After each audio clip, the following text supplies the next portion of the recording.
Hello friends, this is Professor Nilesh Clay, and in this video series we are learning about GST.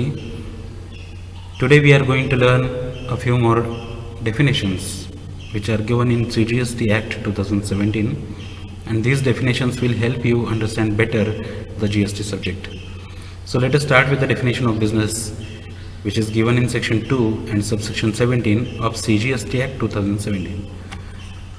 Any trade, commerce, manufacture, profession, vocation, adventure, wager, or any other similar activity, whether or not it is for a pecuniary benefit. So the first point itself defines the business as a very large concept or activity. The scope of business is very large. Look at this. Any trade, they say, any trade, you trade in anything, that is called as a business. Any commerce, any manufacture, any profession is also a business.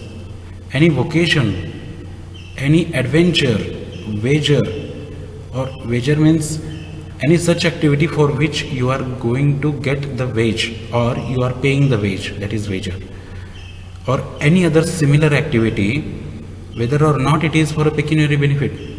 So if you do a business not for profit, that is also a business.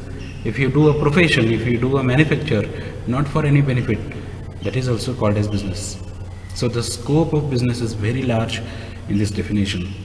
Further, they say any activity or transaction in connection with or incidental to or ancillary to A above.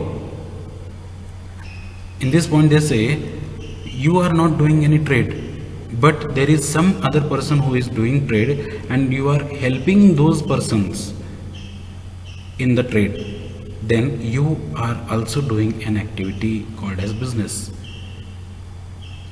I repeat, your friend is manufacturing chocolates, let us say, for example.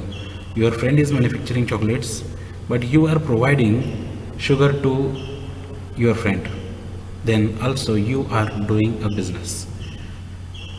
Fine, he is your friend or she is your friend who is manufacturing chocolate, and you are giving certain services for free. Let us say you have some vans, you have some trucks, you are helping them by giving your trucks and vans for zero profit. That also is called as business, because whether or not it is for a pecuniary benefit, they say, right, which is incidental to or ancillary to this point, that is also a business. Let us go for third point. Any activity or transaction in the nature of A above, whether or not there is volume, frequency, continuity, or regularity of such transaction. This point also says that you are helping your friend only once. Then also they say that is a business, because whether or not there is volume, frequency, or continuity, you are helping your friend only for once, or you are helping your friend only twice, then also you are doing a business. Whether or not there is volume means for a large scale business you are helping them in a very small part. Like you have only one car, family car, and you are giving this family car to the other person for his business, which will help in his business. Then also you are doing a business, right? Hope these 3 points are understood to you. If you want more explanation on this, please comment below. I will make a separate video for this, taking more examples. Supply or acquisition of goods, including capital assets and services in connection with commencement or closure of business. So you are starting a business, and for that starting of business you are supplying some goods or you are giving some services, be that for capital asset or anything, you are doing a business. Provision by a club, association, society, or any such body for a consumption, for a subscription, or any other consideration for the facilities or benefits to its members, as the case may be. So any provision given by a club or association or society or any such body, be that body of individuals also, for a subscription or any other consideration of the facilities or benefits to its members. See, there is a club, let us say Lions Club, and it is offering free meals every month, for example. Then also it is considered as a business, but it should be for a subscription or any other consideration. If it is providing it for free completely without any subscription or consideration, that is not a business then, right? Admission or for a consideration of any persons to any premises, like your entry tickets, right? If you are visiting Ramoji Film City and there is an entry ticket, or if you are visiting any film shooting sets, there will be entry fees. For such entry fees, you are actually giving permission to enter into those premises, and those are called as tickets. That is also a business. Services supplied by a person as the holder of an office which has been accepted by him in the course or furtherance of his trade, profession or vocation. This point, look at this point. Services supplied by a person as the holder of an office which has been accepted by him in the course of or furtherance of his trade, profession or vocation.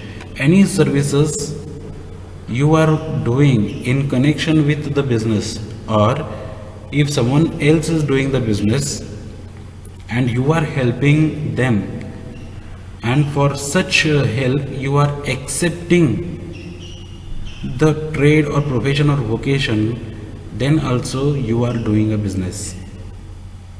For example, I am starting a business and my friend is a CA, chartered accountant. He has his own premise, he has his own office, and if I am starting the business, I will do my business and my all auditing work will be done by my friend, and he has accepted this offer by me. It is his profession, and therefore it will be called as a business for him as well, right? So services provided by a race club by way of totalizer or a license to bookmaker in such club. So this is very rare point, very few people go with this point. Services provided by a race club by way of totalizer or license to bookmaker in such club. There will be totalizer people, there will be scorecard writers, and there will be bookmaker people to whom you are giving license. For such people also, they are doing the business according to this definition. Explanation is given for this point. Any activity or transaction undertaken by the central government or a state government or any other local authority in which they are engaged as public authorities shall be deemed to be business, right? So any activity, if the central government or state government or any local authority is taking and they are engaged as public authorities, shall be deemed as business. But is it taxable? That is not the case. That is not the case that we are speaking about. We are only defining what is a business, right? So let us go for the next point. Definition of person, section 2, subsection 73 of CGST Act 2017. The definition of person is very large in GST Act. In Income Tax Act, definition of person is very small. Like it is defined, these 7 people, these 7 persons are called as persons. But here we have 17. I'm to say, very sorry, it is 14 in the GST Act 2017. So the first point is an individual, obviously everywhere. Second point, a Hindu undivided family. We are considering these people as person in the GST Act with whom you can have the trade, and these people will be liable for the GST, right? Definition of person. An individual can be a person, HUF can be a person, a company, a firm, a limited liability partnership, LLP is a person.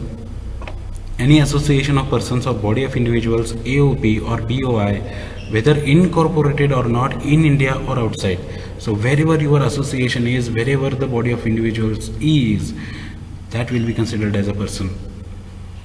Any corporation established by or under any central or state or provincial act or a government company has defined in section 2 of 45 of the Companies Act 2013, that is the 18th Act of 2013, that is Companies Act 2013.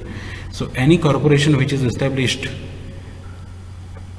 any company, let us say any company, that is a person in GST Act. Any body corporate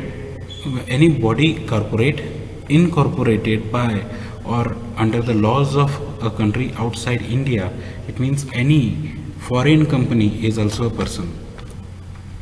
A cooperative society registered under any law, they say, relating to cooperative societies, right? Under any law, if you registered as a cooperative society, be that banking act or societies registration act, I repeat, be that Banking Regulation Act or Societies Registration Act, if you are